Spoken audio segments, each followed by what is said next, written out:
Welcome to them show you how to hide your application into your REALME GT 2.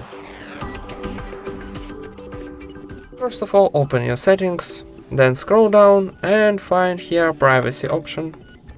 Go into, here need tap privacy one more time and choose hide apps.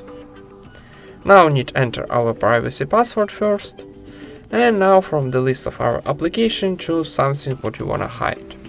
Maybe for example contact, Facebook, I don't know, maybe Gmail.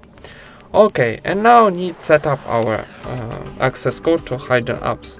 Tap here to settings, and here tap here change access code, and now need enter our access code. Here we got example like this, so maybe 1 2 3 4.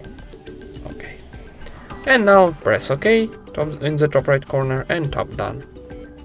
Now go to our phone, open our deal pad and enter our privacy access code.